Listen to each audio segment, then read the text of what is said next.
This news was sponsored by Amazia, the Family Entertainment Club, and co-sponsor was Raghuveer Developers and Builders, always innovative.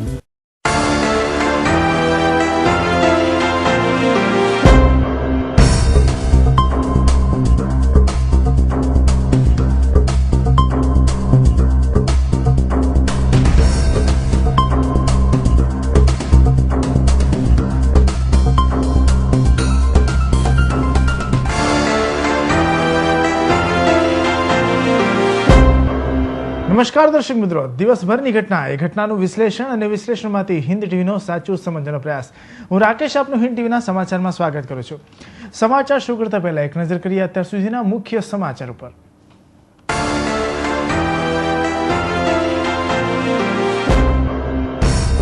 Regent મોલની જેમ શહેરમાં અનેક મોલોમાં ઊભા થયેલા ગેરકાયદેસર સ્ટ્રક્ચરો શહેરીજનો માટે મોતનો સામાન. શું લાખ રૂપિયાનો દંડ છે મોતની કિંમત?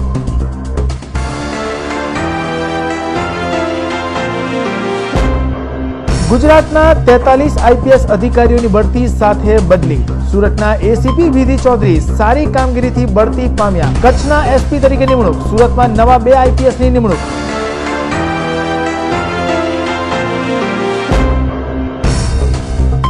વાલોડ રોગચાળાના ભરડામાં 20 થી વધુ ઝાડા ઉલટીના કેસ નોંધાયા. તો હિન્દ ટીવીના અહેવાલના પગલે કીમ આરોગ્ય તંત્ર લાગ્યું સફાઈના કામે.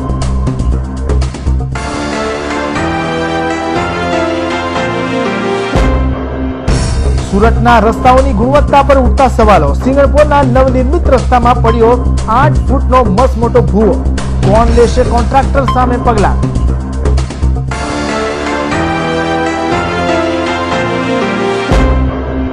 અને રાજ્યની 8000 ખેત ધિરાણ મંડળીઓને જિલ્લા બેઠકમાં સમાવી લેવાના નાબાર્ડના નિર્ણય સામે વિરોધ.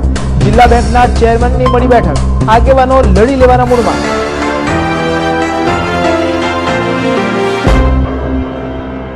રવિવારે શહેરના ઘોડદોર રોડ પર આવેલ રીજન્ટ મોલમાં લોખંડની ગેલેરી તૂટી પડવાની ઘટના બાદ સોમવારે પાલિકાએ રીજન્ટ મોલમાં ગેરકાયદેસર બાંધકામો પર હથોડા ઝીકી દંડની વસૂલાત કરી હતી. રવિવારે ઘોડદોર રોડ પર આવેલા રીજન્ટ મોલમાં પિઝા શોપના ઉદ્ઘાટન પહેલા તૂટી પડેલી ગેલેરીના કારણે એકનું મોત અને 25 થી વધુના ઘાયલ થયાની ઘટના બન્યા બાદ સોમવારે પાલિકાએ ઘોડા છૂટી ગયા બાદ તાળા મારવા નીકળી હોય તેમ રીજન્ટ મોલમાં 6 જેટલા ગેરકાયદેસર સ્ટ્રક્ચરો તોડી પાડ્યા. 6000 સ્ક્વેર ફૂટના ગેરકાયદેસર સ્ટ્રક્ચરો તોડી પાલિકાએ 1 લાખ રૂપિયાનો દંડ વસૂલ કર્યો હતો. પરંતુ આ તમામ કામગીરી એક યુવાનના કરુણ મોત કે 25 જેટલા લોકોને થયેલી ઈજાની ભરપાઈ કરી શકે કે કેમ તે મહત્વનો સવાલ બની રહે છે. ગુજરાતના પોલીસ તંત્રમાં ધરખમ ફેરફાર સાથે 43 આઈપીએસની બદલી ગૃહ વિભાગ દ્વારા સોમવારના રોજ કરવામાં આવી છે. તેમજ અનેક એસપીઓને પ્રમોશન પણ આપવામાં આવ્યા છે. જ્યારે સુરતના એએસપી મિસ વિધિ ચૌધરી સહિત 5 એએસપીને એસપી તરીકેની બઢતી મળી છે. ગુજરાતના પોલીસ બેડામાં લાંબા સમયથી તોળાઈ રહેલા ધરખમ ફેરફારોનો આખરે અંત આવી ગયો છે. જી હા, સોમવારના રોજ સાગમટે કુલ 43 આઈપીએસ અમલદારોની બદલી ગૃહ વિભાગ દ્વારા કરવામાં આવી છે. સુરત, જામનગર, રાજકોટ સહિત અનેક પોલીસ અમલદારો આ બદલીના લિસ્ટમાં આવી ગયા છે. તેમજ અનેક અમલદારોને બદલી સાથે બઢતી પણ આપવામાં આવી છે. બોર્ડર રેન્જના આઈજી વીએમ પારગીની બદલી જોઈન્ટ કમિશનર સુરત તરીકે કરવામાં આવી છે. જ્યારે અમદાવાદના જોઈન્ટ પોલીસ કમિશનર વિકાસ શાહની બદલી રક્ષા શક્તિ યુનિવર્સિટીમાં થઈ છે. સુરતના વધારાના પોલીસ કમિશનર એનએન તોમરની બદલી ડીજી ઓફિસમાં ડીઆઈજી લો એન્ડ ઓર્ડર તરીકે થઈ છે. જ્યારે એસકે ગઢવીની બદલી સુરતમાંથી કરીને ગોધરા એસપી તરીકે નિમણૂક કરવામાં આવી છે. આ ઉપરાંત અમરેલીના એસપી શોભા તુલડાની બદલી કરી તેમને સુરત સિટીના ઝોન 4માં ડીસીપી બનાવવામાં આવ્યા છે. આ ઉપરાંત મિસ વિધિ ચૌધરીને એસીપીમાંથી પ્રમોશન આપીને પૂર્વ કચ્છના એસપી તરીકે નિમણૂક આપવામાં આવી છે. ગાંધીનગર રેન્જના આઈજી શમશેરસિંઘને લાંચ રૂશ્વત વિરોધી ખાતાના ડેપ્યુટી ડાયરેક્ટર તરીકે મૂકવામાં આવ્યા છે. જ્યારે અમદાવાદના એડિશનલ પોલીસ કમિશનર એસજી ભાટીની બદલી સીઆઈડી ક્રાઇમમાં ડીઆઈજી તરીકે કરવામાં આવી છે. જ્યારે વડોદરા પીટીએસના પ્રિન્સિપાલ આઈએમ દેસાઈની બદલી જેલ વિભાગના આઈજી તરીકે કરવામાં આવી છે. જ્યારે આઈબીના ડીઆઈજી જે કે ભટ્ટની બદલી અમદાવાદમાં સેક્ટર 1ના એડિશનલ પોલીસ કમિશનર કરવામાં આવ્યું છે. આ ઉપરાંત તેમને એડીએસના ડીઆઈજીનો પણ વધારાનો ચાર્જ સોંપવામાં આવ્યો છે. જ્યારે એટીએસના ડીઆઈજી મનોજ શશિધરની બદલી અમદાવાદ સેક્ટર 2ના વધારાના પોલીસ કમિશનર તરીકે કરવામાં આવ્યું છે. જ્યારે બરોડા રેન્જના ડીઆઈજી એસએસ ત્રિવેદીની બદલી સીઆઈડી ક્રાઇમના ડીઆઈજી તરીકે થઈ છે. આ ઉપરાંત સીઆઈડી ક્રાઇમના ડીઆઈજી એકે જાડેજાની બદલી બોર્ડર રેન્જના ડીઆઈજી તરીકે કરવામાં આવ્યું છે. જ્યારે કોસ્ટલ સિક્યુરિટીના ડીઆઈજી અનુપમસિંહ ગેહતોલની નિમણૂક વડોદરા રેન્જના ડીઆઈજી તરીકે થઈ છે. સીઆઈડી ક્રાઇમના ડીઆઈજી ખુરશીદ અહેમદની બદલી વડોદરા પીટીએસના પ્રિન્સિપાલ તરીકે કરવામાં આવી છે. આમ સોમવારના રોજ સાગમટે કુલ 43 આઈપીએસની બદલી કરવામાં આવી હતી. Bureau report, Hind TV news. Kim ગામ ટ્રાફિક બાદ રોગચાળાની દહેશત સાથે ફફડી રહ્યું છે. કીમ ગામમાં મોટાભાગની સોસાયટીમાં વરસાદી પાણી ભરાતા મચ્છરોનો ઉપદ્રવ સહિત મચ્છરજન્ય રોગોએ ઉથલો મારતા કીમની ખાનગી હોસ્પિટલો ડેન્ગ્યુ, મેલેરિયા જેવા રોગોથી ઉભરાઈ રહી છે, જેનો ખાસ અહેવાલ હિન્દ ટીવી રજૂ કર્યો હતો. કીમમાં ફેલાતા રોગચાળા સામે સરકારી તંત્ર સદંતર નિષ્ફળ ગયાના અહેવાલ સાથે કીમના આરોગ્ય તંત્રને કીમમાં ફેલાયેલો રોગચાળો દેખાઈ આવ્યો છે અને તંત્ર સફાળે દોડતું થયું છે. કીમ ગામમાં જ્યાં જુઓ ત્યાં ગંદકી જ ગંદકી અને આ ગંદકીને કારણે કીમ ગામની સોસાયટીમાં મચ્છરોનો ઉપદ્રવ સહિત મચ્છરજન્ય રોગોએ માથું ઉચક્યું છે. માત્ર એક માસમાં કીમની સાધના હોસ્પિટલમાં ડેન્ગ્યુના 18 જેટલા પોઝિટિવ કેસ નોંધાયા છે. આ સિવાય મેલેરિયા સહિત પાણીજન્ય રોગો, ઝાડા ઉલટી, કમળાના દર્દીઓ પણ જોવા મળી રહ્યા છે, જેને લઈને હિન્દ ટીવીએ અહેવાલ પ્રગટ કરતા આરોગ્ય ખાતું સવારથી જ ઘરે ઘરે ફોગિંગ મશીન લઈ ધુમાડો કરી રહ્યું છે તેમજ દવાનું વિતરણ પણ કરી રહ્યું છે. 7 જેટલી આશા વર્કર બહેનો ઘરે ઘરે ફરી લોકોને સમજણ આપી રહી છે. 7 જેટલા કર્મીઓ પણ સુપરવાઇઝરની દેખરેખમાં દવાનો છંટકાવ સહિત ફોગિંગ મશીનથી ધુમાડો કરી રહ્યા છે. જ્યારે કીમ ગ્રામ પંચાયત ગંદકી બાબતે અને વરસાદી પાણી બાબતે ઉદાસીન છે અને સ્થાનિક તંત્ર પણ વરસાદી પાણીનો નિકાલ કરવામાં સરેઆમ નિષ્ફળ ગયું છે અને પોતાની જવાબદારીમાંથી છટકી આરોગ્ય ખાતા પર ઠીકરા ફોડી રહ્યું છે. ત્યારે હવે આવનાર સમયમાં ગંદકી બાબતે કીમ આરોગ્ય ખાતું ગ્રામ પંચાયતને નોટિસ પાઠવે તો નવાઈ નહીં. Gautam Patel, Hind TV news, Kim. વર્ષા ઋતુ આવતા જાણે કે તંત્રની લાલિયાવાડી બહાર આવી જતી હોય છે. તેમાં પણ ખાસ કરીને સુરત મહાનગરપાલિકાના અધિકારીઓએ ચોમાસા સિવાયના 8 મહિના કેવી કામગીરી કરી છે તેનો ચિતાર ચોમાસા દરમિયાન જોવા મળતો હોય છે. પાલિકાના અધિકારીઓના ભ્રષ્ટાચારનો આવો જ એક નમૂનો સોમવારે શહેરના સિંગણપોર રોડ પર મસ્ત મોટો ખાડો પડી જવા પામ્યો હતો.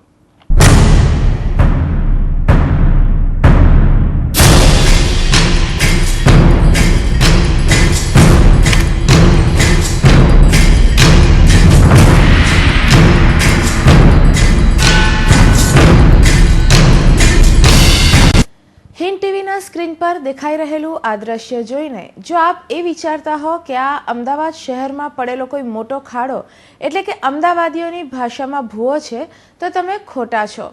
કારણ કે ભૂવા પડવાની શરૂઆત હવે સુરત શહેરમાં પણ થઈ ગઈ હોય તેવું લાગી રહ્યું છે.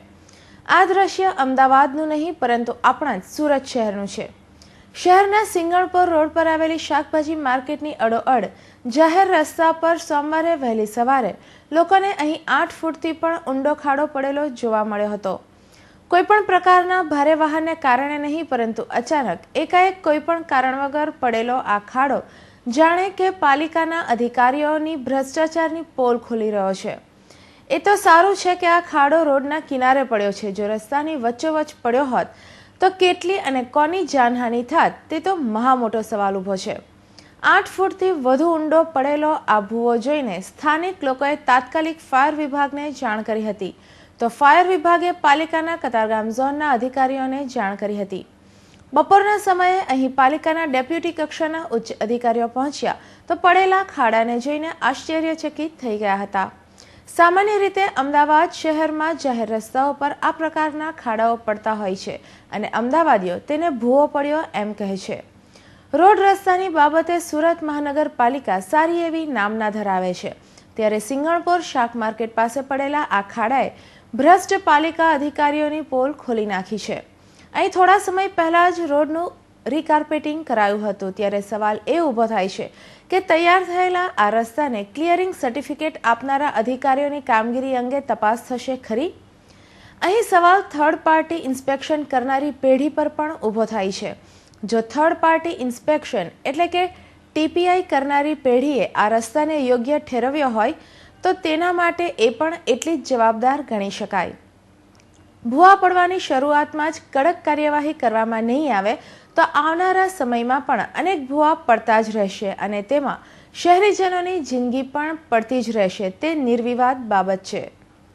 Bureau report, Hind TV news, Surat. NABARD દ્વારા જારી કરવામાં આવેલા પરિપત્રમાં રાજ્યની 8,000થી વધુ ખેત ધિરાણ મંડળીઓને જે તે જિલ્લા સહકારી બેંકોમાં ભેળવી દેવાના આદેશ સંદર્ભે અમદાવાદ ગુજરાત સ્ટેટ કોઓપરેટિવ બેંકના નેજા હેઠળ રાજ્યની તમામ જિલ્લા મધ્યસ્થ સહકારી બેંકોના ચેરમેનોની બેઠક મળી હતી, જેમાં વિવાદી પરિપત્રની આલોચના કરવામાં આવી હતી.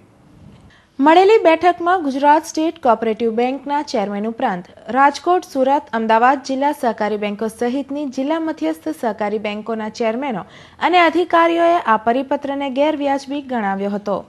તે ઉપરાંત કાયદાકીય રીતે પણ આ રીતે મંડળીઓને બેંકોમાં સમાવી લેવાનું કોઈ પ્રાધાન્ય નથી, ત્યારે ગુજરાત સહકારી પ્રવૃત્તિને આ નિર્ણય સાથે ભારે નુકસાન થવાની શક્યતા છે. રિઝર્વ બેંક ઓફ ઇન્ડિયા સાથે ચર્ચા કર્યા બાદ નાબાર્ડે જાહેર કરેલા પરિપત્ર સામે રાજ્યના ભાજપ તેમજ કોંગ્રેસ પક્ષના સહકારી આગેવાનો ભેગા થઈ વિરોધ નોંધાવવાના છે. મળેલી બેઠકમાં આખરે સ્થાનિક સ્તરની ખેત ધિરાણ મંડળીઓનો અભિપ્રાય લઈ આગામી મહિનાની 17મી તારીખે ફરી એક બેઠક યોજાશે, જેમાં સહકારી ક્ષેત્રની ઘોર ખોદતા પરિપત્ર સામે આંદોલનના મંડાણ કરાશે. આ બેઠકમાં થયેલી ચર્ચા વિશે પૂર્વ સહકારી મંત્રી અને અમરેલી જિલ્લા મધ્યસ્થ સહકારી બેંકના ચેરમેન દિલીપ સંઘાણી સાથે ફોન પર હિન્દ TVના સંવાદદાતાએ વાતચીત કરી હતી. તો સાંભળીએ શું કહે છે રાજ્યના માજી સહકાર કૃષિ મંત્રી દિલીપ સંઘાણી. ગુજરાત સ્ટેટ કોઓપરેટિવ બેંકમાં ગુજરાતના બેંકના ચેરમેન અને વહીવટી અધિકારીઓને જીએસસી બેંકના ચેરમેને નાબાર્ડનો પરિપત્ર છે એ બાબતમાં શું કરવું જોઈએ એની ચર્ચા માટે બોલાવેલા.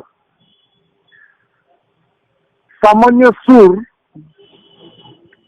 આ પેક્સ એટલે પ્રાઇમરી સહકારી મંડળી ને જે અત્યારે અધિકારો છે ડિપોઝિટ લેવાના, ધિરાણ કરવાના, વિવિધ વિષયોના વ્યાપાર કરવાના, આ એમની જે મિલકત છે એ તમામ મિલકત દેવું બોજ ખાતેની અને મિલકતને જિલ્લા બેંકના માલિકાપણા નીચે ટ્રાન્સફર કરી આપવી જોઈએ. આવો જે પરિપત્ર છે એના ખૂબ ઘેરા પ્રત્યાઘાત પડ્યા છે. એના અનુસંધાને જે મિટિંગ હતી, અલગ અલગ વિષયો ઉપર અલગ અલગ ચર્ચાઓ થઈ.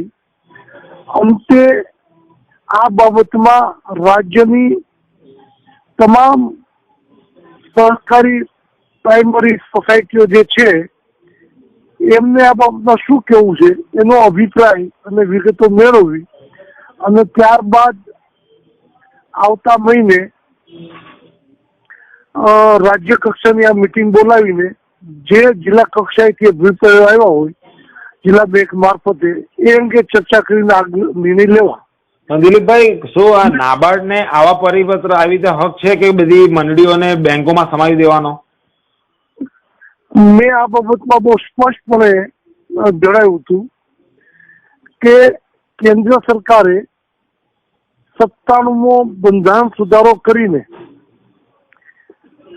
રાજ્યના જે અધિકારો સહકારી ક્ષેત્રના છે એ અધિકારો પર તરાપ મારવાનો પ્રયત્ન કર્યો બંધારણ સુધારો કરીને, તો પણ પ્રોપર પ્રોસિજર થઈ નથી. આ રાજ્યનો વિષય છે સહકાર, અને એના આધારે હાઈકોર્ટે બંધારણીય સુધારો પણ રદ કર્યો છે. ત્યારે આ પરિપત્રને કોઓપરેટિવ એક્ટ સહકારી કાયદાનું કોઈ સમર્થન મળતું નથી. સહકારી કાયદાની વિવિધ કલમો દ્વારા ટેક્સને પોતાના આ પ્રવૃત્તિના સમર્થનમાં અનેક કાયદાકીય પીઠબળ મળે છે, જ્યારે RBI માત્ર નાબાર્ડને આ બાબતની સલાહ આપી અને નાબાર્ડે ઉતાવળમાં પરિપત્ર કર્યો જેને કાનૂની સમર્થન મળતું નથી. એટલે મેં જાહેરમાં નાબાર્ડને વિનંતી કરી છે કે જન આંદોલન સહકારી માધ્યમથી થાય અને એની જાહેરાત કોંગ્રેસના અગ્રણી ગુસ્કો માથર અને ઇફકોના ચેરમેન મોતીભાઈ પીતાંબરે કરી છે કે આ પરિપત્ર પાછો નહીં ખેંચે તો જન આંદોલન સંયુક્ત રીતે સહકારી ક્ષેત્રના આગેવાનો કરીશું. એટલે કોંગ્રેસના આગેવાનો, ભાજપના આગેવાનો અને માત્ર સહકારી ક્ષેત્રમાં જ રસ લે છે, કોઈ રાજકીય પ્રવૃત્તિમાં નથી રસ લેતા. એ બધાનો સાર્વત્રિક મત છે કે આ ગેરકાનૂની, ગેરકાયદેસર અને કાયદાના સમર્થન વિનાનો પરિપત્ર છે અને સહકારી માળખું સાફ કરીને કોઈના ઈશારે આ દેશની, આ રાજ્યની આર્થિક પ્રવૃત્તિ, ગ્રામ્ય વિકાસમાં જે સહકારી પ્રવૃત્તિઓ દ્વારા થઈ રહી છે એને નિષ્ઠાભૂત કરવા માટેનો કોઈનો ઈરાદો છે. એટલે આ ઈરાદાને આપણે વશ નહીં થવું અને આની સામે લડીશું. હા, તો આભાર દેવીભાઈ તમારો. સહકારી ક્ષેત્રને નુકસાન કરનારા આ પરિપત્ર સાથે જ ગુજરાતના રાજકીય અને સહકારી આગેવાનો આજે એકજૂથ થઈ વિરોધ નોંધાવી રહ્યા છે. દેખીતી રીતે જ નાબાર્ડ દ્વારા લેવાયેલો આ નિર્ણય નાની સહકારી મંડળીઓ પાસેથી તેમનું અસ્તિત્વ છીનવી રહ્યો છે અને આ મંડળીઓ માત્ર જિલ્લા બેંકની માર્કેટિંગ એજન્સીની ઓફિસ જ બનીને રહી જાય તેવું જણાઈ રહ્યું છે. Bureau report, Hind TV news, Surat. ગુજરાતની 8,475 કૃષિ મંડળીઓને 18 જિલ્લા બેંકની વ્યાપારિક લેવડ દેવડ બનાવી દેવાનો નિર્ણય કરતો પરિપત્ર 22 જુલાઈ 2013ના રોજ નાબાર્ડ દ્વારા બહાર પડતા કૃષિ સહકારી મંડળીઓની સત્તા છીનવાઈ જવાની સંભાવના રહેલી છે. તેમજ રાજ્યભરમાંથી તેનો વ્યાપક વિરોધ થવાની પણ શક્યતા રહેલી છે. નાબાર્ડના પરિપત્રમાં જણાવવામાં આવ્યું છે કે કૃષિ સહકારી મંડળીઓની તમામ જવાબદારીઓ જિલ્લા સહકારી બેંકોને અને રાજ્ય સહકારી મંડળીઓને હવાલે કરી દેવાની રહેશે. જ્યારે ખેડૂતોને ધિરાણ કરવાનું કાર્ય આજ દિવસ સુધી કૃષિ સહકારી મંડળીઓનું જ છે અને આ નાણાકીય સવલતો જિલ્લા મધ્યસ્થ બેંક દ્વારા ઉપલબ્ધ કરવામાં આવે છે. નાબાર્ડના નિર્ણયથી કૃષિ સહકારી મંડળીઓને ડિપોઝિટની લેવડ દેવડ કરવાની સત્તા રહેશે નહીં. માત્ર ને માત્ર કૃષિ ઉપકરણો અને બિયારણો આપવાની સુવિધા પૂરી પાડવાની રહેશે. જો કૃષિ સહકારી મંડળીઓને જિલ્લા બેંકોમાં ભેળવી દેવામાં આવશે તો ખેડૂતોએ ઘણી મુશ્કેલીનો સામનો કરવો પડશે. તેમજ ધિરાણ લેવાની તમામ કાર્યવાહી બેંક સાથે કરવાની રહેશે અને આવનારા સમયમાં નાણાં વસૂલાતની પણ ઘણી મોટી મુશ્કેલીઓ ઊભી થશે. મૂળ વાત તો એ સમજવાની જરૂર છે કે કૃષિ વિશે ધિરાણ કરવાનું કામ આ દેશની અંદર પ્રાથમિક સેવા સહકારી મંડળીનું છે. પ્રાથમિક કૃષિ સેવા સહકારી મંડળીને જિલ્લા મધ્યસ્થ બેંક દ્વારા પૂરેપૂરી સવલતો ઉપલબ્ધ કરી આપવામાં આવે છે નાણાકીય, અને એને કારણે જે પ્રકારની ધિરાણની પ્રક્રિયા અત્યારે કૃષિ મંડળીઓ દ્વારા થાય છે એ ખૂબ જ વ્યવસ્થિત, યોગ્ય પ્રકારે અને સમયે એ ધિરાણ એને ઉપલબ્ધ કરી આપવામાં આવતું હોય છે. જેથી કરીને જ્યારે કૃષિ સેવા સહકારી મંડળી પાસે આ પ્રકારની વ્યવસ્થા જો લઈ લેવામાં આવે તો વધારેની સ્થિતિ એટલા માટે બગડે કે ખેડૂતે સીધું બેંક પાસે જવાનું રહેશે. બેંક પાસે જતાં વિલંબ થતો હોય છે અને એનાથી આગળ વધીને તમામ પ્રકારની કાર્યવાહી જો બેંકે કરવાની હોય તે વિલંબની પ્રક્રિયા થશે અને એની સાથે વસૂલાતનો પણ બહુ મોટો પ્રશ્ન ઊભો થાય એ પ્રકારની સ્થિતિ નિર્માણ થવાની છે. જેથી કરીને હું અંગત રીતે એમ ઈચ્છું છું કે આ દેશની અંદર જે ત્રિસ્તરીય માળખું છે એ યથાવત રહેવું જોઈએ અને જેથી કરીને વધારેમાં વધારે વૈદ્યનાથન કમિટીની ભલામણ અનુસાર આ દેશની અંદર પ્રાથમિક સેવા સહકારી મંડળી વધારે મજબૂત બનવી જોઈએ અને એના દ્વારા પાયામાં એની સાથે જોડાયેલો ખેડૂત બધું મજબૂત બને તે આશયથી જે પ્રક્રિયા દેશની થઈ તે હજુ હવે ચાલુ રહેવી જોઈએ. પ્રાથમિક કૃષિ સેવા સહકારી મંડળીને મજબૂત બનાવવાને બદલે નાબાર્ડ દ્વારા આ પરિપત્ર જાહેર કરાતા ખેડૂતોને આવનાર સમયમાં જિલ્લા બેંકો સાથેની લેવડ દેવડમાં ઘણી મોટી મુશ્કેલીનો સામનો કરવો પડશે. કારણ કે આજ દિવસ સુધી ધિરાણનું કાર્ય કૃષિ સેવા મંડળીનું હતું, જેથી સભાસદોને તેમજ ખેડૂતોને વ્યક્તિગત ઓળખે છે, જ્યારે જિલ્લા સહકારી બેંકો ખેડૂતોને વ્યક્તિગત ઓળખતી નથી. અગાઉ વાત કરી તેમ જે પાયાનું કામ સેવા સહકારી મંડળી જે કરે છે એની સાથે જોડાયેલા સભાસદોને વ્યક્તિગત રીતે ઓળખે છે. જે ખેડૂત એની સાથે જોડાયેલો છે એની બિહેવિયર છે એને ખબર છે અને જે પ્રકારની ત્વરિત ગતિથી અત્યારે પ્રાથમિક સેવા સહકારી મંડળી દ્વારા ધિરાણ થાય છે એટલી ગતિથી બેંકની અંદર ઝડપથી એ વાતની પ્રક્રિયા પૂર્ણ કરી શકાતી નથી અને એને કારણે વસૂલાતના પણ બહુ મોટા પ્રશ્નો ઊભા થાય. જેથી કરીને અત્યારનું જે માળખું છે યથાવત જ રાખવું જોઈએ હું માનું છું. જો નાબાર્ડ દ્વારા રજૂ કરવામાં આવેલા આ પરિપત્ર અમલમાં મૂકવામાં આવશે તો દેશભરમાંથી તેની સામે વિરોધ થવાની શક્યતા રહેલી છે. કેન્દ્ર સરકાર ખેડૂતોને 7%થી ઊંચા દરે ધિરાણ કરવું નહીં એવું કહે છે, જ્યારે કૃષિ સહકારી મંડળીઓ ખેડૂતોને 0% વ્યાજે ધિરાણ કરે છે. અમે આ બાબતની અંદર મક્કમપણે નાબાર્ડની અંદર રજૂઆત કરવા માંગીએ છીએ કે મૂળભૂત અભિગમ નાબાર્ડનો જે રીતે છે કે આ દેશના ખેડૂતોને સસ્તા દરે વ્યાજ મળવું જોઈએ એ મૂળભૂત અભિગમને કારણે આ પરિપત્ર તરફ આગળ વધેલા છે. અમે એમ કહેવા માંગીએ છીએ કે સમગ્ર ગુજરાતને લાગે વળગે છે ત્યાં સુધી કેન્દ્ર સરકાર જ્યારે એમ કહે છે કે 7%થી ક્યારે કોઈ પણ સંજોગોમાં ઊંચા દરે ખેડૂતને ધિરાણ ન થવું જોઈએ. આજે મારે આનંદ સાથે એ પણ કહેવા તમને માગું છું કે સુરત જિલ્લા મધ્યસ્થ બેંક એની સાથે જોડાયેલા ખેડૂત પરિવારને 0%ના દરે ધિરાણ કરવા તરફ આગળ વધી રહી છે. સહકારી ક્ષેત્રના મૂળ પાયા અને ઉદ્ભવનું કેન્દ્ર ગણાતી આ ખેત ધિરાણ મંડળીઓના અસ્તિત્વ સામે સવાલ ઊભો થયો છે. જો કે હાલ નાબાર્ડ દ્વારા માત્ર પરિપત્ર રજૂ કરવામાં આવ્યો છે. આ કોઈ કાયદો બન્યો નથી, પરંતુ જો આ વિચાર નિયમનું રૂપ લે તો સહકારી માળખાની ગોર ખોદાઈ જાય તો નવાઈ નહીં. Mehul Goswami, Hind TV news, Bardoli. Surat paediatrics association charitable trust નવી સિવિલ હોસ્પિટલ, સ્મીમેર હોસ્પિટલ તથા સુરત મહાનગરપાલિકા દ્વારા સિવિલ હોસ્પિટલમાં ORS સપ્તાહની અંતર્ગત એક કાર્યક્રમ ખુલ્લો મૂકવામાં આવ્યો હતો, જેમાં ORS વિશેની સંપૂર્ણ માહિતી આપવામાં આવી હતી. દર વર્ષે જુલાઈના છેલ્લા અઠવાડિયાને જીવન રક્ષક દળ સપ્તાહ એટલે કે ORS વીકની ઉજવણી બાળરોગના તબીબો દ્વારા કરવામાં આવે છે. આ કાર્યક્રમમાં સિવિલ અને સ્મીમેરના બાળરોગના ડોક્ટરો તેમજ નર્સનો સ્ટાફ ઉપસ્થિત રહ્યા હતા. આ સપ્તાહની ઉજવણીના ભાગરૂપે 10 વર્ષથી નીચેના બાળકોની માતાઓને ORSની મહત્તા વિશેની જાણકારી આપવામાં આવી હતી અને જીવન રક્ષક એવું ORS કેવી રીતે બનાવી શકાય તેની પણ જાણકારી આપવામાં આવી હતી.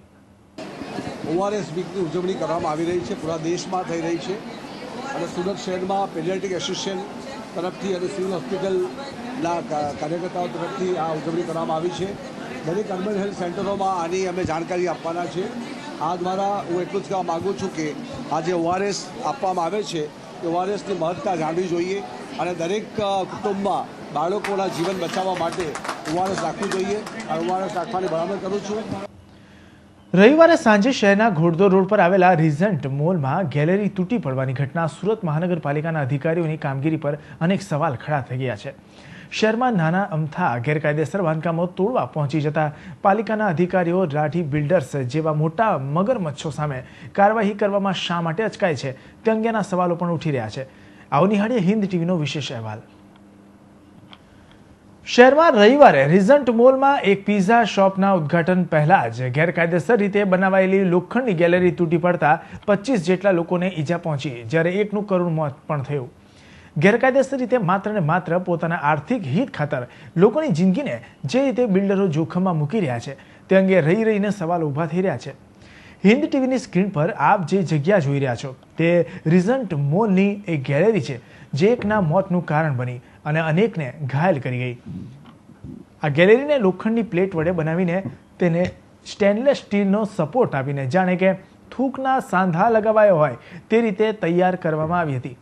આ કાચો સપોર્ટ એક સ્થાને અનેક લોકોના વજન સહન ન કરી શક્યો અને ધડામ દઈને તૂટી પડ્યો હતો. રિઝન્ટ મોલના માલિક બિલ્ડર રાઠીને વધુ આવકની ઘેલછાને કારણે આ કરુણાંતિકા સર્જાય છે, ત્યારે અનેક સવાલો ઊભા થઈ રહ્યા છે. શહેરમાં સરેરાશ દિવસોમાં ગેરકાયદેસર બાંધકામો તોડી પાડવા પહોંચી જતા પાલિકાના અધિકારીઓને આ પ્રકારના મોટા બિલ્ડરોના પ્રોજેક્ટો કેમ દેખાતા નથી? શા માટે બિલ્ડરોના મોટા પ્રોજેક્ટને નજરઅંદાજ કરી દેવામાં આવે છે?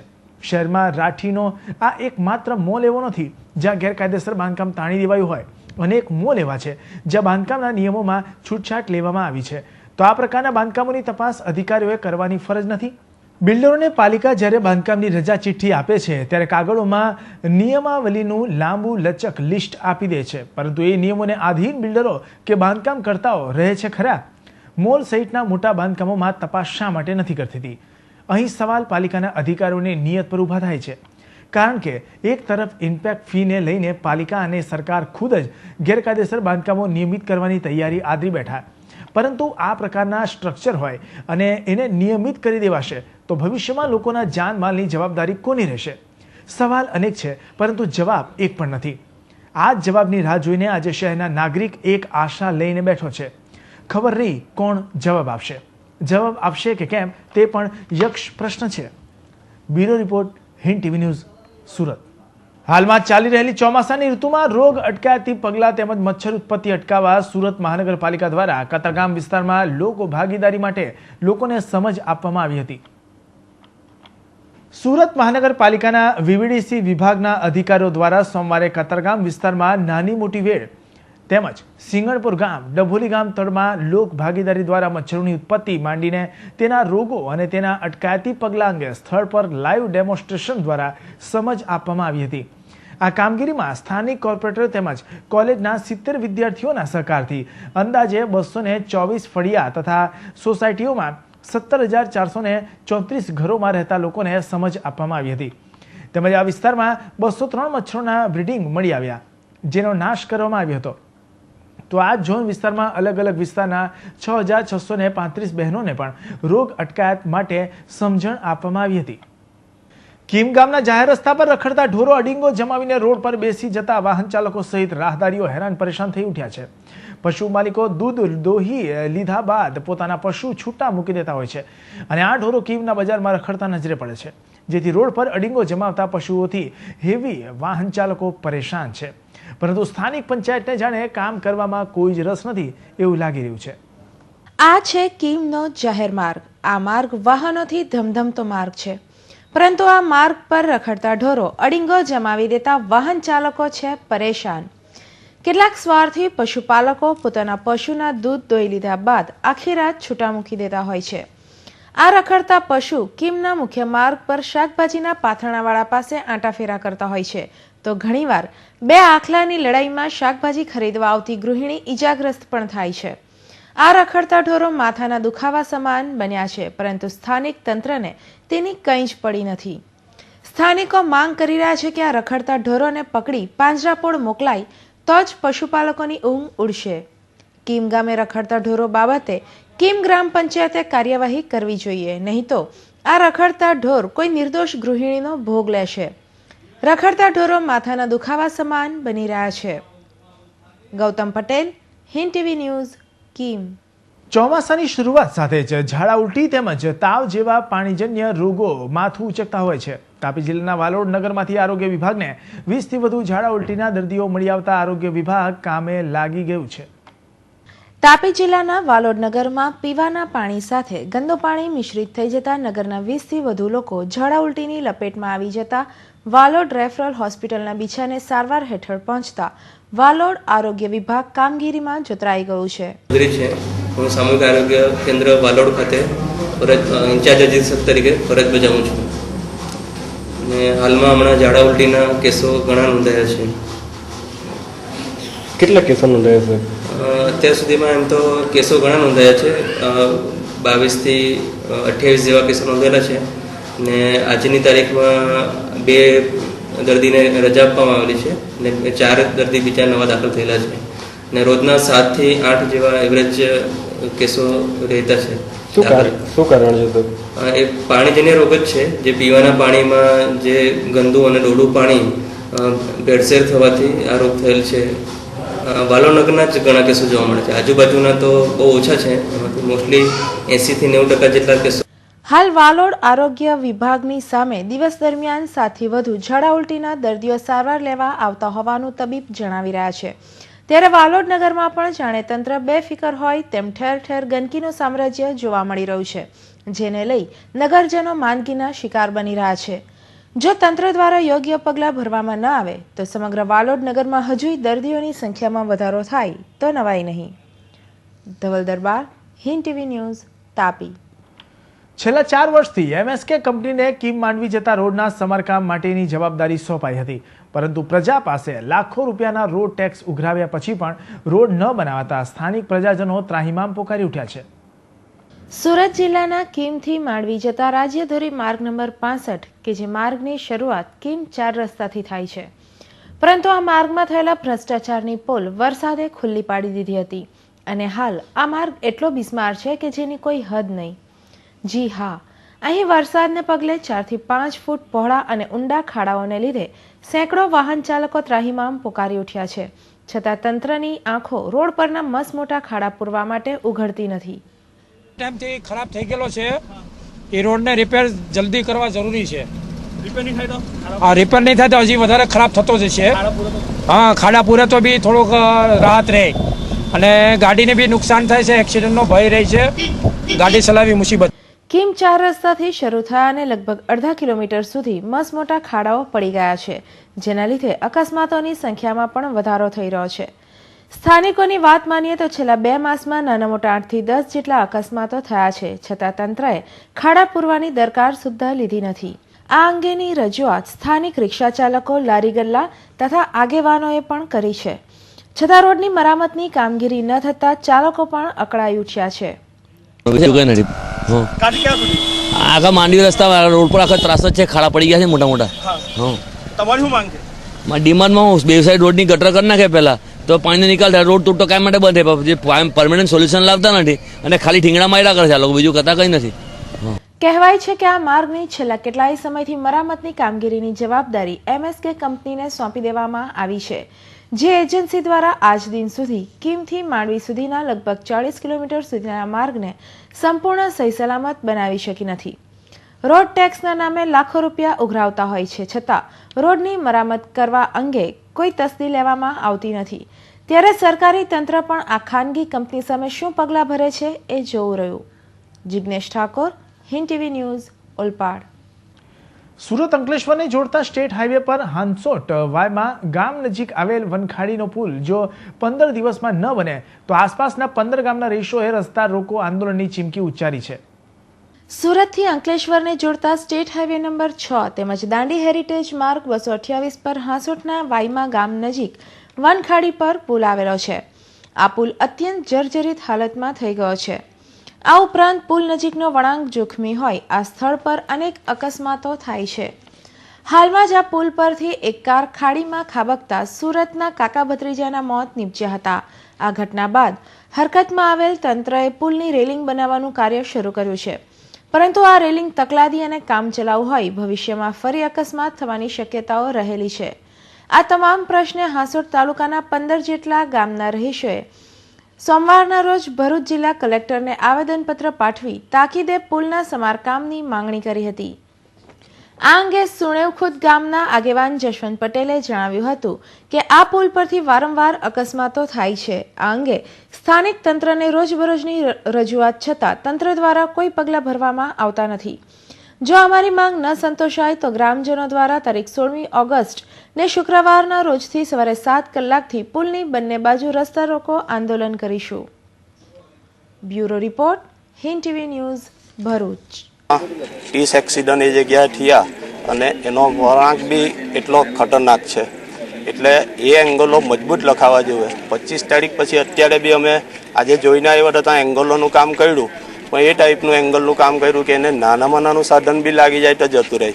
અમારી માંગણી એવી છે કે કલેક્ટર સાહેબના કોઈ પણ માણસ ત્યાં આવે, રૂબરૂ તપાસ કરે અને વ્યવસ્થિત એંગલો મજબૂત કે જેનાથી કંઈક સાધનને અંદર પાણીમાં જતાં બચાવી લે એ ટાઈપનું થવું જોઈએ. અને બીજી અમારી માંગણી એ છે કે આ 10 દિવસની અંદર આ એંગલોનું કામ થઈ જવું જોઈએ અને જો 15 દિવસની અમે આજે મેટલ આપવાના છે કલેક્ટર સાહેબને, તો 15 દિવસમાં જો નહીં બને તો 16મે દિવસે અમે ત્યાં રસ્તા રોકો આંદોલન કરી દેવાના છે. બીજી માંગણી અમારી એ છે કે બ્રિજના વળાંકને લીધે નવો બ્રિજ અમને ખબર પડી છે કે મંજૂર થયેલો છે સરકારમાં, તો અમે એવું કહે છે કે વર્ષ દિવસની અંદરમાં હોય નવો બ્રિજ બની જાય એવું રજૂઆત કરવા માટે અમે કલેક્ટર સાહેબ પાસે આવેલા. હમણાં ચો તરફ વ્યાપેલી મોંઘવારીએ પરિવારજનોના હાલ બેહાલ કરી નાખ્યા છે.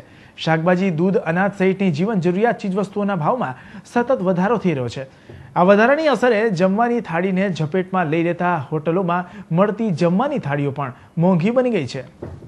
2 સબ્જી, સલાડ, પાપડ, એક મીઠાઈ, રોટલી તેમજ દાળ અને ભાતની ભરેલી થાળી જોતા જ મોંમાં પાણી આવી જાય.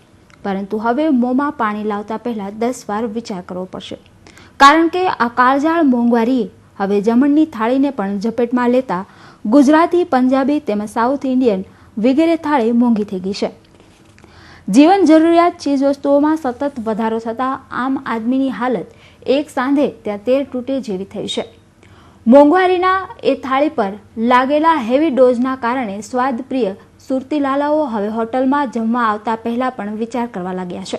મોંઘવારી તો મારી નાખે એવી મોંઘવારી છે. એટલો બધો વધારો થઈ ગયો છે. સામાન્ય માણસ આ થાળી સામે મૂકી દે તમે 40-45 આજે 60 રૂપિયામાં છે. એવી લિમિટેડ થાળી માણસ શું કરે? ને આ યુપી ગવર્મેન્ટ જે કહે છે 2 દિવસથી પેપરમાં ટીવીમાં સાંભળીએ છે કે ભાઈ 5 રૂપિયામાં બોમ્બેમાં જમવાનું મળે પેટ ભરીને આવ ખોટી વાત કરે. માણસ લૂંટવા સામાન્ય માણસને મારી નાખે એવું.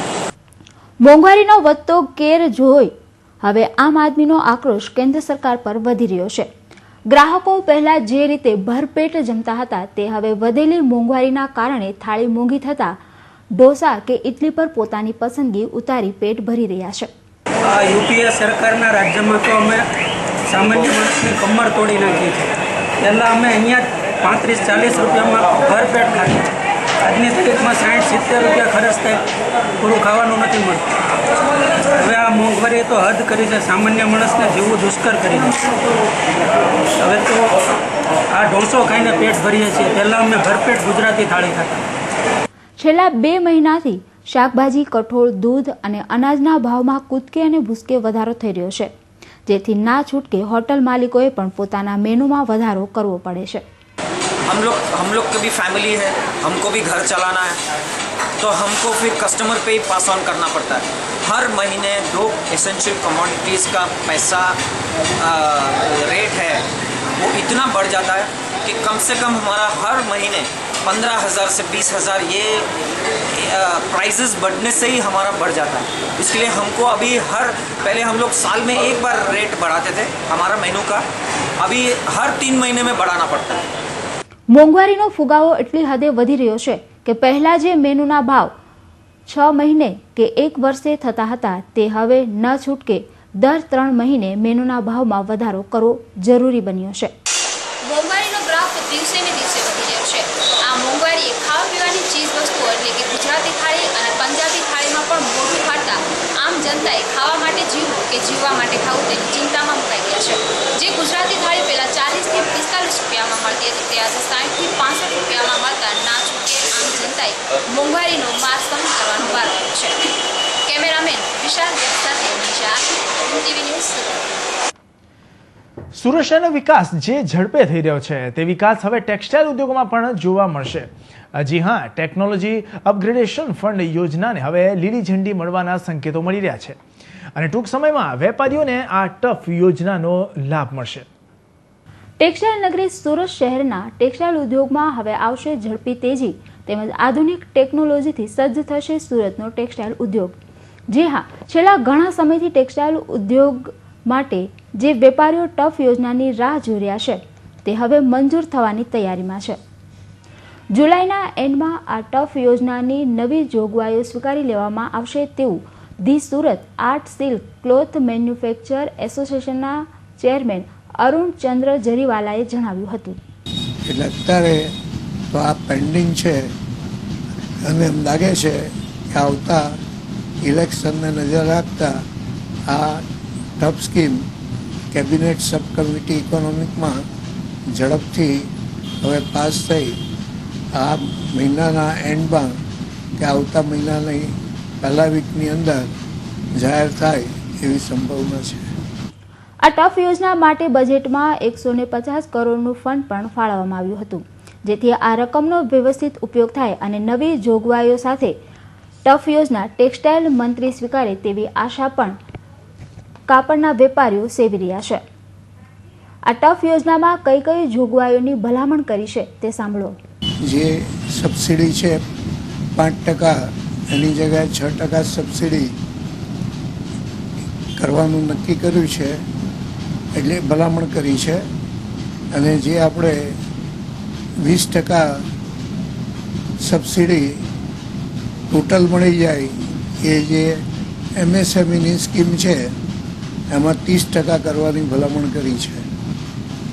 એટલે ઓન ધી હોલ પાવરલૂમ ઇન્ડસ્ટ્રી માટે આ યોજનામાં આપણા આ 2 મહત્ત્વના સુધારા કરવામાં આવ્યા છે. તે ઉપરાંત ટેક્સટાઇલ કમિશનર ને 150 કરોડ રૂપિયાની ફાળવણી બજેટમાં કરવામાં આવી છે, જેમાં અત્યારના જે સાદા પાવર લૂમો છે એને સેમી ઓટોમેટિક કરવા માટેની યોજના છે અને એ 1 લાખ પાવર લૂમ એમાં થશે. જો આ ટફ યોજના નવી જોગવાઈ સાથે મંજૂર થઈ જશે તો વહેલા તે પહેલાના ધોરણે ટેક્સટાઇલ ઉદ્યોગના વેપારીઓને બમણો ફાયદો થશે. જો કે નવી યોજના સાથે ટફ યોજનાને ઝડપી મંજૂરી મળશે કે કેમ તેના પર સૌ વેપારીઓની નજર મંડાયેલી છે. કેમેરામેન મુંજાલ ભટ્ટ સાથે મનીષા આહિર, હિન્દ ટીવી ન્યૂઝ, સુરત. શહેરમાં પડી રહેલા વરસાદને પગલે વૃક્ષો પડવાની ઘટનાઓ બને છે, ત્યારે મંજુરા ગેટ ખાતે આવેલી સિવિલ હોસ્પિટલના ગેટ પાસે વીજ થાંભલો નમી ગયો હતો અને બાદમાં ફાયર અને ટોરેન્ટ પાવરના ટેકનિશિયનો કામગીરી હાથ ધરી હતી. સિવિલના ગેટ પાસે નમી પડેલા આ થાંભલાની જાણ ફાયર વિભાગને કરવામાં આવી હતી અને ઘટનાની ગંભીરતાને સમજીને તુરંત જ ઘટના સ્થળે જઈ કામગીરી હાથ ધરી હતી. બાદમાં ટોરેન્ટ પાવરના કર્મચારીઓએ આ થાંભલાને તેની યોગ્ય જગ્યા પર લગાવી દીધો હતો. જોકે સદનસીબે આ ઘટનામાં કોઈ માલહાનિ કે જાનહાનિ થઈ ન હતી, પરંતુ જો આ થાંભલો રસ્તા પર પડી ગયો હોત તો મોટી દુર્ઘટના બની ગઈ હોત, પરંતુ યોગ્ય સમયે કામગીરી હાથ ધરાતા મોટી દુર્ઘટના ટળી હતી. કતારગામ વોટર વર્ક્સ પાછળ સોમવારે સાંજે તાપી નદીમાં એકમાત્ર 12 વર્ષનો માસૂમ બાળક ડૂબી ગયો હતો. આ બાળકને તાત્કાલિક સારવાર માટે સ્મીમેર હોસ્પિટલમાં ખસેડવામાં આવ્યો હતો, જોકે ફરજ પરના તબીબોએ તેને મૃત જાહેર કર્યો હતો. કતારગામ ગજેરા સ્કૂલ પાસે જનતાનગર નંબર 92માં રહેતો 12 વર્ષીય આશુ રાજેન્દ્ર પ્રસાદ યાદવ સોમવારે સાંજે કતારગામ વોટરવર્ક્સ પાછળ તાપી નદી કિનારે રમતો હતો. આ સમયે આશુ તાપીમાં નાહવા ગયો, જોકે તે ડૂબી જતા લોકોએ તાત્કાલિક ફાયરને જાણ કરી હતી. ફાયર જવાનોએ તાત્કાલિક ઘટના સ્થળે પહોંચી આશુને જીવિત હાલતમાં બહાર કાઢી 108 દ્વારા સારવાર માટે સ્મીમેર હોસ્પિટલમાં ખસેડવામાં આવ્યો હતો. ફરજ પરના તબીબોએ તેને મૃત જાહેર કર્યો હતો. આ બનાવને પગલે પોલીસે વધુ તપાસ હાથ ધરી છે. સુરત શહેરમાં દારૂના વ્યવસાયમાં મોટા પાયે મહિલાઓનો પગપેસારો વધી રહ્યો છે. દારૂના ધંધામાં મહિલાઓનો થતો ઉપયોગ કાયદાને નબળો પાડવા થઈ રહ્યો છે અને હવે દારૂના વ્યવસાયમાં મહિલાઓની વધતી સંખ્યા આંખે વળગી રહી છે. ત્યારે ડીસીબી પોલીસે ભેસ્તાન વેડછા ગામે ચાલતી દારૂ ભઠ્ઠી પર દરોડા પાડ્યા હતા. આ સાથે પોલીસે એક બે નહીં પરંતુ દારૂ બનાવતી અને વેચતી વોન્ટેડ મહિલાઓ સહિત 30 મહિલાઓને ઝડપી પાડી હતી. દારૂના ધંધામાં મહિલાઓનું વર્ચસ્વ, શું કાયદાની છટકબારી માટે મહિલાઓનો થઈ રહ્યો છે ઉપયોગ? બુડિયા ગામની દારૂ ભઠ્ઠી પર પોલીસના દરોડા. દારૂ બનાવતી વેચતી 30 મહિલાઓની થઈ ધરપકડ. ગુજરાતમાં સુરક્ષા કુપોષણમાં નહીં પરંતુ મહિલાઓ પીસાઈ રહી છે દારૂના નરકાગારમાં. ડીસીબી પોલીસ મથકમાં દેખાતી આ ઢગલાબંધ મહિલાઓ બેસ્તાનના જીવાઓ બુડિયા ગામમાં 8 જેટલી દારૂની ભઠ્ઠી ચલાવતી હતી. બુડિયા ગામમાં મોટા પાયે દારૂની ભઠ્ઠીઓ ધમધમતી રહી હોવાની બાતમી મળતા ક્રાઇમ બ્રાન્ચની ટીમે રવિવારે મોડી રાત્રે બુડિયા ગામમાં ધામા નાખ્યા હતા. જે દરમિયાન ત્યાં ધમધમતી રહેલી 8 દારૂની ભઠ્ઠીઓને જોઈ પોલીસની આંખો પણ ફાટી ગઈ હતી. ક્રાઇમ બ્રાન્ચની ટીમે તમામ દારૂની ભઠ્ઠીઓ બંધ કરાવી ભઠ્ઠીઓ ચલાવનારી 30 બુટલેગર મહિલાઓની ધરપકડ કરી 8000થી વધુનો દેશી દારૂ અને દારૂની ભઠ્ઠીમાં વપરાતી વસ્તુઓ કબજે લીધી હતી. ગઈકાલે ડીસીબી પોલીસે બુઢિયા ગામમાં ખાસ માહિતીને આધારે રેડ કરેલી હતી અને એમાં લગભગ 30 પ્રોહિબિશનના કેસો કરવામાં આવ્યા છે. એમાં દેશી દારૂના 9 કેસો છે, ઉપરાંત વોશના 20 કેસો છે અને એક કેસ ભઠ્ઠીનો છે. દેશી દારૂ લગભગ 520 લીટર જેટલો છે અને જે રસાયણ અથવા તો વોશ જેને કહીએ છીએ એ 8990 લીટર જેટલો છે અને એની કિંમત લગભગ 32,680 રૂપિયા જેટલી થવા જાય છે. અત્યાર સુધીમાં 30 આરોપીઓને પકડવામાં આવ્યા છે. આમ તો રાજ્ય સરકાર મહિલાઓને પ્રોત્સાહન આપવા માટે અને મહિલાઓની સુરક્ષા માટે વિવિધ યોજનાઓ થકી તેમને મદદરૂપ થાય છે. રાજ્ય સરકારની મહિલા સખી મંડળ પણ મહિલાઓના સશક્તિકરણ માટે વિવિધ કાર્યક્રમ રાખે છે, પરંતુ હજી પણ સુરત સહિત સમગ્ર રાજ્યમાં ઘણી એવી મહિલાઓ છે કે જેમના પર સરકારની નજર જ પડી નથી, જેથી આવી કેટલીક ગરીબ મહિલાઓ પોતાનું ગુજરાન ચલાવવા માટે દારૂની ભઠ્ઠીઓ ચલાવવા લાગી છે. જેના ઉદાહરણ રૂપે 23મી તારીખે ઈચ્છાપોરમાં દારૂ ની ભઠ્ઠી ચલાવતી એક મહિલા ઝડપાઈ હતી અને એક ફરાર થઈ ગઈ હતી અને બીજી એક ઘટના રવિવારે બુડિયા ગામમાં બની હતી કે જ્યાં 8 જેટલી દેશી દારૂની ભઠ્ઠી ધમધમતી રહી છે, જ્યાં 30 જેટલી મહિલા બુટલેગરોને પોલીસે ઝડપી પાડી હતી. અગાઉ અમદાવાદમાં થયેલા લઠ્ઠાકાંડમાં સેંકડો લોકો મોતને ભેટ્યા હતા. ત્યારબાદ શહેરમાં પણ મહિલાઓએ જે તે વિસ્તારમાં ધમધમતી દેશી દારૂની ભઠ્ઠીમાં તોડફોડ કરી હતી. પરંતુ સમય જતાં હવે પુરુષોને પાછળ મૂકી મહિલાઓએ જ દેશી દારૂની ભઠ્ઠી ચલાવવા લાગી છે, જેમાં શહેર પોલીસની પણ ભૂંડી ભૂમિકા છે. બુડિયા ગામમાં 8 દેશી દારૂની ભઠ્ઠીઓ ચાલતી હોય અને સ્થાનિક પોલીસને જાણ ન હોય એ વાત ગળે ઉતરતી નથી. કેમેરામેન જયેશ પરમાર સાથે એઝા શેખ, હિન્દ ટીવી ન્યૂઝ, સુરત. વરાછા વિસ્તારમાં હવે નાની નાની બાબતમાં પણ મારફાટ અને લૂંટની ઘટના બની રહી છે. આવો જ એક બનાવ વરાછાના ગાયત્રી સોસાયટીના નાકે આવેલી એક ટ્રાવેલ્સ ઓફિસમાં બનવા પામ્યો હતો અને આ ઘર્ષણ ફક્ત ઉધારીમાં પાન માંગવા જેવી બાબતે થયો હતો.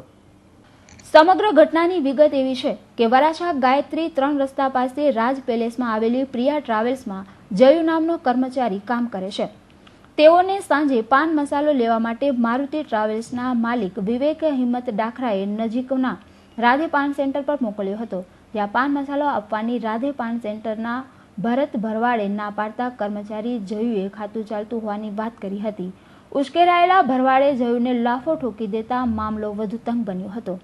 જોતજોતામાં ભરત ભરવાડ અને જસા ભરવાડે આજુબાજુમાં ઊભા રહેતા રિક્ષા ચાલક ભરવાડોને બોલાવી ત્યાંથી હથિયારો લઈને મારુતિ ટ્રાવેલ્સની ઓફિસમાં તોડફોડ કરી હતી. ખુલ્લેઆમ ગુંડાગર્દી ઉપર ઉતરી આવેલા 15 થી 17 જેટલા ભરવાડોએ એટલી હદે તોફાન મચાવ્યું હતું કે આજુબાજુના લોકોમાં ભય ફેલાઈ ગયો હતો અને મારુતિ ટ્રાવેલ્સની ઓફિસમાં TVN ફર્નિચરની તોડફોડ કરી માલિક વિવેક ડાખરેના ગળેમાંથી સોનાની ચેન ₹20,000, સોનાની વીંટી ₹10,000, ચાંદીની વીંટી ₹1,000 તથા કાઉન્ટરના ટેબલમાંથી રોકડ રકમ ₹25,000ની લૂંટ કરી તમામે તમામ ભાગી છૂટ્યા હતા. બનાવને પગલે વરાછા પોલીસે ઘટના સ્થળે પહોંચી મામલો થાળે પાડ્યો હતો અને મારુતિ ટ્રાવેલ્સના માલિકની ફરિયાદ લઈને લૂંટનો ગુનો દાખલ કરી વધુ તપાસ હાથ ધરી છે. લોકોના રોજિંદા વપરાશમાં આવતી કિંમતી ચીજવસ્તુઓ જેવી કે મોબાઈલ વાહનોની રોજે રોજ ચોરી થતાના કિસ્સા બનતા જ રહે છે અને ખાસ કરીને આ ચોરીમાં અનેક ટોળકીઓ ગ્રુપ બનાવીને પોતાનું કામ પાર પાડતી હોય છે. ત્યાં અઠવા પોલીસે પેટ્રોલિંગ દરમિયાન મોબાઈલ અને વાહન ચોરીમાં સંડોવાયેલી ટોળકીના 5 શખ્સોની ધરપકડ કરી હતી, જેઓ પાસેથી 27 મોબાઈલ અને 3 મોટરસાયકલ મળી કુલ 83,400નો મુદ્દામાલ કબજે લીધો હતો. અઠવા પોલીસ મથકે દેખાતા આ પાંચેય આરોપીઓ શાતીર ચોર છે. પૂર ઝડપે બાઇક હંકારી લોકોના હાથમાંથી મોબાઈલ આંચકી લેવામાં આ પાંચેય આરોપીઓ માહેર છે. 27 જેટલા મોબાઈલ છૂટવી લેવામાં સફળ થયેલા આ પાંચેય ચોર આખરે અઠવા પોલીસના હાથે ઝડપાઈ ગયા હતા. અઠવા પોલીસ મથક સર્વેલન્સ સ્ટાફના શબ્બીર અકબર શેખ અન્ય કોન્સ્ટેબલો સાથે રવિવારે સાંજે પેટ્રોલિંગમાં હતા. તે દરમિયાન તેમને બાતમી મળી હતી કે સોની ફળિયા વિસ્તારમાં 5 ઈસમો ઢગલાબંધ મોબાઈલ સાથે શંકાસ્પદ હાલતમાં ફરી રહ્યા છે, જેના આધારે અઠવા પોલીસની ટીમે સોની ફળિયા પાણીની ભીંત પાસેથી ઊન પાટિયા શોએબનગરમાં રહેતા તબરેજ ઉર્ફે સાયકલ, તુફેલ હનીફ શેખ, યુસુફ ઉર્ફે કાન બુચ્ચો અને સદ્દામ શેખ સહિત 5 જણાની ધરપકડ કરી 83,400 રૂપિયાની કિંમતના 27 મોબાઈલ અને 31,000ની કિંમતની 3 બાઇક કબજે લીધી હતી. હવે ગઈકાલે અમે અમારા પીઆઈ સાહેબની સૂચના મુજબ પેટ્રોલિંગમાં હતા. સર્વેલન્સ સ્ટાફની ટીમ લઈને અમે અલગ અલગ વિસ્તારમાં પેટ્રોલિંગમાં હતા. પછી અમારે એક પોલીસ સબ્બીરભાઈ કરીને છે, એમને બાતમી એવી મળી કે ભાઈ 5 માણસો જનતા માર્કેટમાં મોબાઈલ વેચવા માટે આવવાના છે. તો અમે પાણીની બિલ અંજલી માર્કેટ પાસે અને આજુબાજુ ગોપીપુરા વિસ્તારમાં ગોઠવાઈ ગયા વોચમાં અને તે 3 બાઇક ઉપર 5 માણસો આવ્યા, જે આગળ બધા Katora police station, Mahedarpura police station, Athwa police સ્ટેશનમાં ચેન સ્ટેશન, મોબાઈલ ચોરી, વાહન ચોરીમાં પકડાયેલા છે. એ જેઓ અમે ઓળખતા હતા એ લોકોને પકડી વેચવા માટે પકડી ઝડપી લેતા 27 જેટલા મોબાઈલો પકડી પાડે. જે અમારા અગાઉ ઘણા બધા વાહન ચોરીના આવા તેવા બધા બનાવ બને છે, એના અનુસંધાને ઘણી જગ્યાએ પેટ્રોલિંગમાં રહેતા હતા એ વિસ્તાર. આ પાંચેય મોબાઈલ ચોર પૂર ઝડપે બાઇક હંકારી લોકોના હાથમાંથી મોબાઈલ ઝૂંટવી લેતા હતા. રવિવારે જનતા માર્કેટમાં આ પાંચેય ચોર મોબાઈલ વેચવા આવ્યા હતા અને તેઓ પોલીસના હાથે ઝડપાઈ ગયા હતા. પૂછપરછ દરમિયાન બંને જણાએ સલાબતપુરા અને ઉમરા પોલીસ મથકમાંથી 2 બાઇક ચોરી કરી હોવાનું કબૂલતા પોલીસે 2 વાહન કબજે લઈ સલાબતપુરા પોલીસ અને ઉમરા પોલીસના વાહન ચોરીના કેસો ઉકેલ્યા હતા. બનાવની વધુ તપાસ પોલીસ કરી રહી છે. કેમેરામેન જયેશ પરમાર સાથે એજાઝ શેખ, હિન્દ ટીવી ન્યૂઝ, સુરત. ગત રાત્રિ દરમિયાન ગભેણી ચોકડી પાસેથી પસાર થતા એક શ્રમજીવીને એક અજાણ્યા વાહન ચાલકે ટક્કર મારી ફરાર થઈ ગયો હતો. આ અકસ્માત પર શ્રમજીવીને ગંભીર ઇજાઓ પહોંચતા સિવિલ હોસ્પિટલમાં સારવાર અર્થે ખસેડવામાં આવ્યો હતો, પરંતુ ટૂંકી સારવાર બાદ તેનું મોત નીપજ્યું હતું. ઊન ગામમાં રહેતા અને સચિન ડાઇંગ મિલમાં કામ કરતા 40 વર્ષીય પપ્પુસિંહ શંકરસિંહ રવિવારે રાત્રે જ્યારે મિલમાંથી પોતાના ઘરે પગપાળા જઈ રહ્યા હતા તે દરમિયાન કોઈ અજાણ્યા વાહન ચાલકે તેમને અડફેટે લીધા હતા અને વાહન ચાલક ફરાર થઈ ગયો હતો. આ અકસ્માતમાં ગંભીર રીતે ઘવાયેલા પપ્પુસિંહને તાત્કાલિક સારવાર અર્થે શહેરની નવી સિવિલ હોસ્પિટલમાં ખસેડાયા હતા, પરંતુ ટૂંકી સારવાર બાદ તેમનું મોત નીપજ્યું હતું. પપ્પુભાઈના પરિવારમાં પત્ની અને એક પુત્રી અને એક પુત્ર છે. આમ પપ્પુભાઈના આકસ્મિક મોત બાદ સંતાનોએ પિતાની છત્રછાયા ગુમાવી હતી. લીંબાતમાં વીતેલા સપ્તાહે શાકભાજીની ખરીદી બાબતે પૈસા આપવામાં થયેલો ઝઘડો હત્યા સુધી પહોંચી ગયો હતો, જ્યાં રોષે ભરાયેલા 5 શખ્સોએ એક યુવાનને ચપ્પુના ઉપરા છાપરી ઘા મારી મોતને ઘાટ ઉતારી દીધો હતો. આ હત્યા કેસમાં તપાસ કરી રહેલી લીંબાત પોલીસે એક હત્યારાને ઝડપી પાડ્યો હતો. લીંબાયત પોલીસ મથકે ઉભેલા આ આરોપીએ પોતાના 2 સાગરીતો સાથે મળી એક નિર્દોષ શાકભાજી વેચનારાની કરપીણ હત્યા કરી નાખી હતી. 3 હત્યારાઓ પૈકીના આ હત્યારાની લીંબાયત પોલીસે રવિવારે ધરપકડ કરી હતી. ઘટના એવી છે કે ગોડાદરા વિસ્તારમાં રહેતો અને શાકભાજી વેચી પરિવારનું ગુજરાન ચલાવતો 32 વર્ષીય અશોક જગન્નાથ ગુપ્તા મંગળવારે ગોડાદરા 4 રસ્તા હનુમાન મંદિર સામે શાકભાજી વેચવા ઊભો હતો. તે સમયે ડિંડોલી રેલવે ફાટક પાસે રહેતો આકાશ શિવકુમારસિંહ રાજપૂત પોતાના 2 મિત્રો સાથે શાકભાજી ખરીદવા અશોકની લારીએ આવ્યો હતો. ત્રણેય જણાએ શાકભાજીની ખરીદી કરતા અશોકે શાકભાજીના 50 રૂપિયા માંગ્યા હતા, ત્યારે આકાશ અને તેના બંને મિત્રોએ 50 રૂપિયાને બદલે 10 રૂપિયા આપતા અશોકે તેનો અસ્વીકાર કરી 50 રૂપિયાની માંગણી કરી હતી, જેથી ઉશ્કેરાયેલા ત્રણેય જણાએ મળી અશોકને ચપ્પુના ઘા મારી કરપીણ હત્યા કરી ત્યાંથી ફરાર થઈ ગયા હતા. આ 3 પૈકીના અશોક નામના હત્યારાની રવિવારે લીંબાયત પોલીસે ધરપકડ કરી હતી, જ્યારે અન્ય 2 હત્યારાઓને પોલીસ શોધી રહી છે. Bureau report, Hind TV news, Surat. Textile વેપાર આમ તો સુરતની ચમકતી ઓળખ છે, પરંતુ આ ઉદ્યોગ સાથે ચોરો અને ઠગબાજોનો પણ એક અનેરો સંબંધ છે. સાડી અને કાપડના ટાંકાઓની ચોરી અને ઉઠાંતરી થવાના કિસ્સાઓ બનતા જ રહે છે. આવા ચોરોની શોધમાં લાગેલી સલાબતપુરા પોલીસે ગતરોજ રવિવારે ચોરેલી સાડીના જથ્થા સાથે એકની ધરપકડ કરી હતી. સલાબતપુરા પોલીસના હાથે ઝડપાયેલા આ આરોપીનું નામ અયુબ ગની શેખ છે, કે જે લિંબાયતમાં રહે છે અને રિંગ રોડની ટેક્સટાઇલ માર્કેટમાં પાર્સલ ચોરીનો વ્યવસાય કરે છે. નજરે પડતો આ અયુબ નામનો આરોપી 6000ની કિંમતની 40 નંગ સાડી સાથે સલાબતપુરા પોલીસના હાથે ઝડપાયો હતો. રવિવારે સલાબતપુરા પોલીસે અયુબને સાલાસર ગેટ પાસેથી ચોરીની સાડી સાથે ઝડપી પાડી જેલ ભેગો કર્યો હતો. અયુબ નામનો આ સાડી ચોર લિંબાયતના વસીમ પાર્સલ નામના જાણીતા પાર્સલ ચોર ગેંગનો જ માણસ છે. આ ગેંગ પર સલાબતપુરા પોલીસના પણ 4 હાથ હોવાનું જાણવા મળ્યું છે, જેથી અવારનવાર આ પાર્સલ ચોર પોલીસના હાથે ઝડપાય તો છે, પણ પાર્સલ ચોરીના કિસ્સાઓ અટકતા નથી. પોલીસની રહેમ નજરથી એક પાર્સલ ચોર પકડાય છે, પણ આખી ગેંગ પાર્સલ ચોરીમાં સક્રિય હોય છે. Bureau report, Hind TV news, Surat. જુગારનો અડ્ડો બની રહેલા સુરત શહેરમાંથી રવિવારે શહેર પોલીસે શહેરના અલગ અલગ વિસ્તારોમાંથી કુલ 34 જુગારીઓને ઝડપી પાડી જેલ ભેગા કર્યા હતા. તેમની પાસેથી પોલીસે ₹27,000થી વધુનો મુદ્દામાલ કબજે લીધો હતો. રવિવારના દિવસે જુગારીઓ માટે જુગાર ડે બની ગયો હતો અને શહેરના અલગ અલગ વિસ્તારમાં જુગારીઓએ જુગારની રમત માણી રજાને માણી રહ્યા હતા, પરંતુ જુગારીઓની રજામાં શહેર પોલીસે ભંગ પાડ્યો હતો અને તમામે તમામ જુગારીઓને ઝડપી પાડી જેલ ભેગા કર્યા હતા. શહેરના કાપોદ્રા વિસ્તારની શ્રી રામનગર સોસાયટીના નાકે જાહેરમાં જુગાર રમતા 9 જુગારીઓને કાપોદ્રા પોલીસે ઝડપી પાડી જેલ ભેગા કર્યા હતા અને તેમની પાસેથી કુલ ₹5,120 રૂપિયાનો મુદ્દામાલ કબજે લીધો હતો.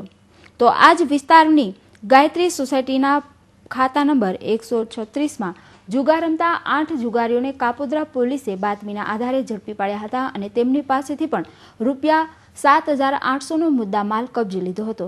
તો બીજી તરફ ડિંડોલી પોલીસે પણ 3 જુગારીઓને ડિંડોલીના જૂના હળપતિવાસ ટાંકી ફળિયામાં જાહેરમાં જુગાર રમતા જુગારીઓને ઝડપી પાડ્યા હતા અને તેમની પાસેથી 420 રૂપિયાનો મુદ્દામાલ કબજે લીધો હતો.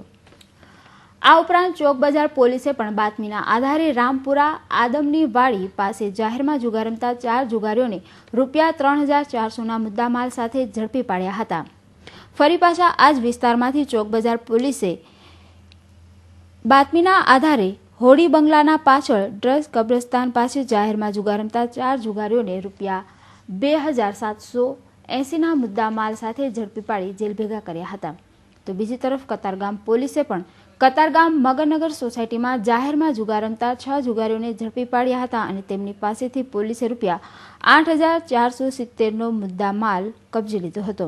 આમ શહેર પોલીસે સુરત શહેરમાંથી કુલ 34 જુગારીઓને રૂપિયા 27,910 રૂપિયાના મુદ્દામાલ સાથે ઝડપી પાડી જેલ ભેગા કર્યા હતા. Bureau report, Hind TV news, Surat. ભગવાન શંકરની ઉપાસના માટેના ઉત્તમ શ્રાવણ માસની શરૂઆત થતાની સાથે શહેરના ઉત્તર ભારતીય સમાજ દ્વારા શ્રાવણ માસના પ્રારંભ સાથે મહાદેવના મંદિરોમાં જલાભિષેક માટે કાવડ યાત્રાનો પ્રારંભ કરાયો છે. હિન્દુ ધર્મમાં શ્રાવણ માસનો અનેરો મહિમા છે. શ્રાવણ માસમાં જાણે ભક્તિનું ઘોડાપુર ઉમટે છે અને તમામ શિવાલયો ઓમ નમઃ શિવાયના નાદથી ગુંજી ઉઠે છે. ત્યારે ઉત્તર ભારતીયોની કાવડ યાત્રાની શરૂઆત થઈ ગઈ છે. જોકે આપણા ગુજરાતી પંચાંગની સરખામણીએ આ કાવડ યાત્રા 15 દિવસ પહેલા જ શરૂ થઈ ગઈ છે. કેમ કે ગુજરાતમાં અમાવસ્યંત માસ ગણતરીમાં લેવાય છે, જ્યારે ઉત્તર ભારતમાં પૂર્ણિમાંત માસ ગણતરીમાં લેવાતો નથી. આથી તેમના પંચાંગ પ્રમાણે કૃષ્ણ પક્ષ 15 દિવસ પહેલા જ શરૂ થઈ જતો હોય છે. આથી ઉત્તર ભારતીયોમાં આ પવિત્ર કાવડ યાત્રાની શુભ શરૂઆત થઈ ચૂકી છે. આ કાવડ યાત્રામાં મહાદેવના ભક્તો તાપી માતાના પવિત્ર જળને એક કળશમાં ભરે છે, જેની કાવડ બનાવવામાં આવે છે અને ત્યારબાદ આ ભક્તો પગપાળા ચાલતા પોતાના આરાધ્ય દેવ ભોલેનાથના શિવલિંગ પર તેનો અભિષેક કરે છે અને પોતાના ધર્મ અને ભગવાન પરની ભાવના વધુ દ્રઢ કરે છે. આ પવિત્ર શ્રાવણ માસમાં હજારો ભક્તો આવી કાવડ લઈને માર્ગો પરથી ભગવાનના નામનો જયઘોષ કરતા પગપાળા જતા નજરે ચડે છે અને જ્યારે ભગવાનના દરબારમાં પહોંચી આ જળનો અભિષેક ભોળાનાથ પર કરે છે, ત્યારે આ ભક્તો પોતાની આસ્થા મજબૂત કરતા હોય છે અને પોતાને ધન્ય કરતા નજરે ચડે છે. સમાચારો પૂર્ણ કરતા પહેલા ફરી એક નજર આજની હેડલાઇન્સ પર.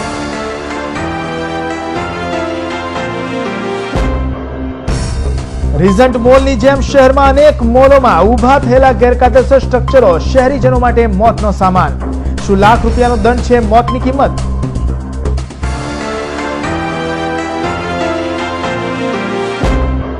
ગુજરાતના 43 આઈપીએસ અધિકારીઓની બઢતી સાથે બદલી. સુરતના એસીપી વિધિ ચૌધરી સારી કામગીરીથી બઢતી પામ્યા. કચ્છના એસપી તરીકે નિમણૂક. સુરતમાં નવા 2 આઈપીએસની નિમણૂક.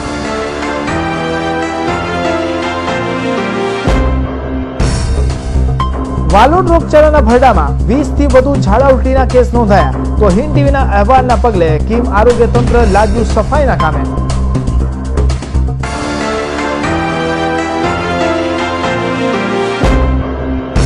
સુરતના રસ્તાઓની ગુણવત્તા પર ઉઠતા સવાલો. સિંગણપોરના નવનિર્મિત રસ્તામાં પડ્યો 8 ફૂટનો મસમોટો ભૂવો. કોણ લેશે કોન્ટ્રાક્ટર સામે પગલાં?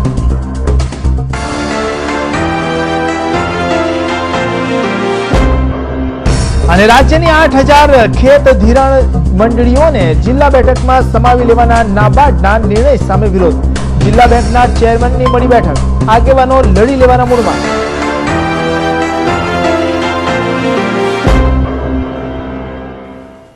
તો આ હતા અત્યાર સુધીના સમાચારો. વધુ સમાચારો માટે જોતા રહો હિન્દ ટીવી ન્યૂઝ. નમસ્કાર.